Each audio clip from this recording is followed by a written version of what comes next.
Lemon 64 presents a playguide and video review. Sit back and enjoy the show.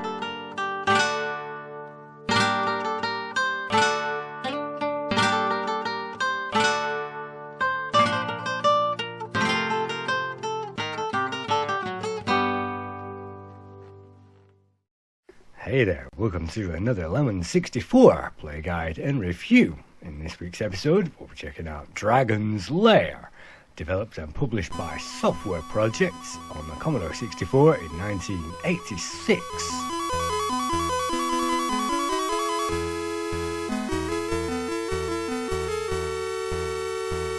Users of the tape version will be greeted by this introductory loading music and this loading picture, which actually crawls onto the screen very smoothly indeed. In fact, I haven't really seen a loading picture which evolves so smoothly as this.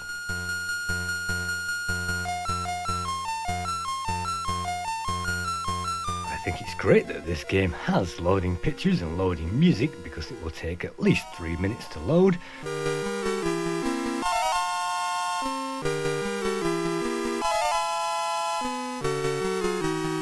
Software Projects are probably most famous on the 64 for converting Jet Set Willy and Jet Set Willy 2 to that machine, and they really haven't had a massive standout title on that computer.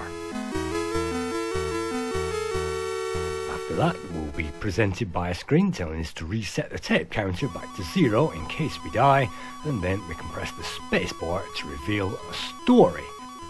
Long ago, in a distant kingdom, a good king named Ethelred, perhaps unready, ruled a peaceful and prosperous kingdom. Now his kingdom had many treasures, but its greatest was the king's only child, whose beauty had become a legend to stir the heart of many a brave knight.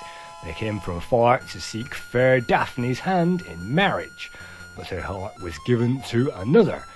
Dirk, the impossibly ludicrous daring, bumbles his way along as the king's champion and most honoured knight. Then one dark and terrible day came, an evil dragon named Singe, who demanded the king hand over all his kingdom to him. When Ethelred refused, the dragon seized fair Daphne, the king's daughter, and imprisoned her inside a crystal ball within the dark and horrible dungeon of his castle. Singe then sent Ethelred this message: "Relinquish your kingdom before the sun sets, or your beloved Daphne will perish." Ethelred's kingdom was plunged into deep despair, for all loved Daphne, but Dirk, who knew no fear because he was an idiot, valiantly vowed that he would free his maiden or else he would die in the attempt. Control Dirk's movements as he dies repeatedly in this quest to rescue fair Daphne. All of Singe's dark forces are massed against you as you set on your way. Lead on, adventurer, your quest awaits.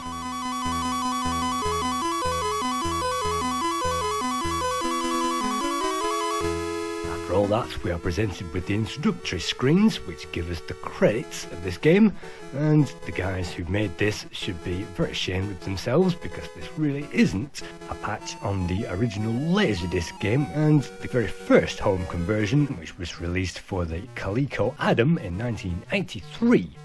By pressing the spacebar, we can also check out the high scores, and by pressing fire, we can start the game itself. So, without further ado, let's check out Dragon's Lair.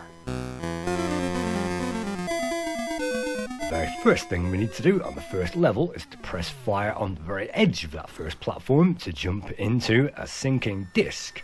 And if you don't, well, you get fried by the lava pit right at the bottom of that cavern, and unfortunately you'll die pretty rapidly in this game, because the first level is perhaps one of the hardest. If you manage to get onto the edge of that platform without waving your arms about and being singed to a crisp, then you can press that fire and jump onto the platform, and this sets off level 1 proper. So we have 5 lives at the beginning of this game. We've already burnt through 2 of those already, so let's try to press that fire button, and here we go. The score now rises as we make our first leap. In the first level of this game, all we have to do is to fight against the wind and to run in the direction that the wind is blowing, and then you can counteract that measure. If you fall off the edge of that platform, which is very easy to do, then of course we'll die. And apparently if you manage to get through 5 or 6 of these in a go, then we'll find another platform that we can jump onto, and that leads us on to level 2.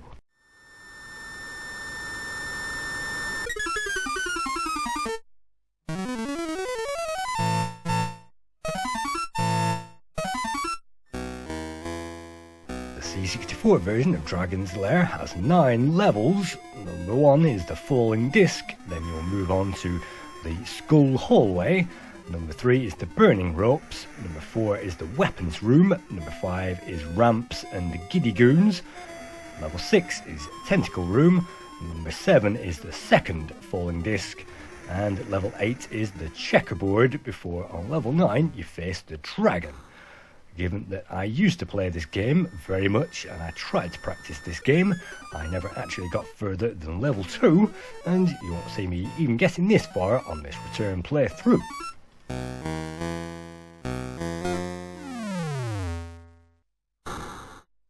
Every time we die, we'll be presented with this cutscene showing our bones being resurrected, which is fairly good, but we cannot skip that, and it gets fairly annoying if you keep having to retry this game.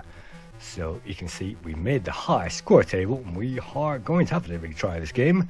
And according to the comments on the Lemon64 database, most of the comments either said this was a diabolical joke, probably worth 2 out of 10, and all the guys that actually perfected this game really respect it and say it's worth at least a 7.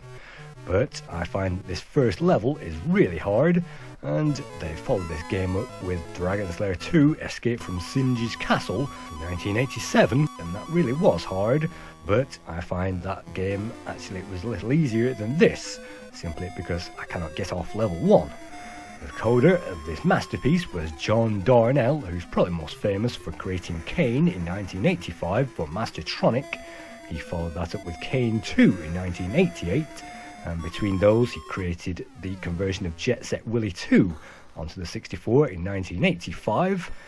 He moved on to Star Pose, which we may get around to reviewing in 1987, a very fast-paced lunar type adventure, and he also created and coded Match Day 2 for Ocean, which appeared in 1987. His very latest game was perhaps Enemy Infestation, which appeared on the Windows platform in 1998. The final screen was created by Steve Birtles, and the rest of the graphics were created by Nicole Bykaloff, and she also created the graphics for the game Kane, and went on to produce Grimblood, which was a Mike Singleton game which appeared on the Amiga.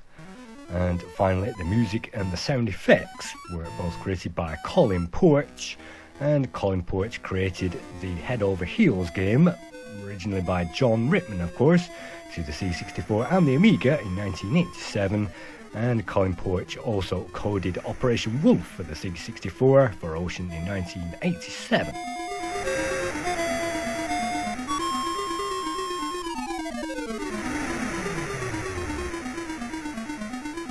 The C64 conversion is only very loosely based on the original Laserdisc, and of course this level never actually appeared on the Laserdisc, although the fire pit did. And you can see on the 64 we are getting through the wind, which is blowing us all over the place, and if we can jump about here then we can miraculously land on that second platform, but you have to time that very quickly, and getting on that platform is very difficult. And even if you do make the jump, it's very difficult to aim that and line that up precisely in order to get onto the pseudo 3D platform. And as you can see, I've made a meal of that.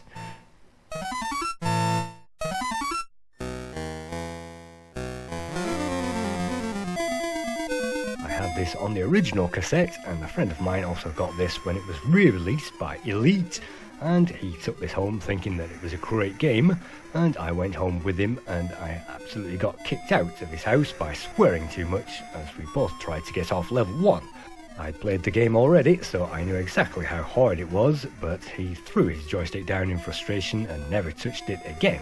So for him, the budget price wasn't even worth it, and for kids our age, when we played this maybe 8, 9, 10, it was sheer frustration. But as I say, if you can master this game, then it's one of those trial and error games. Sometimes you can manage to land, look at that, just on the side, and you can manage to make your way. But unfortunately it's very tricky, and because of that trickiness, most of the reviewers tended to either give it a middle rating or to rate it down. Looking at the magazine scores, the highest score I could find was from Your Computer magazine, who gave this 5 out of 5 in September 1986, which is 100%. Next up we have CMVG, who gave it 70%, Commodore User gave the 64 version 70%, the usually reasonable Zap gave this 69%, the current Lemon 64 score is 52%, and the lowest score came from Commodore Force, who awarded this 34%. And that gives this game an average score of 6.5 out of 10. I think with the range of levels on offer, the multi-load kind of kills this, and it would have been better on a disc or a cartridge. And I think had level 1 been somewhat easier, it would have been somewhat easier to get into. And as I say, the players who can get far really praise this, and all those who cannot get far really hate it. And I guess I'm in the second camp when it comes to that. And many players couldn't even work out how to get through level 2, and the ones who tried to get through to the end complained that the checkerboard was luck over judgment. So this game does have its fair share of problems, even if you do know what you are doing, and after all these years I clearly don't. Thank you once again for viewing a small play guide and a little review to this gem of a game on the Commodore 64. Hope to see you again for another play guide soon. Thank you.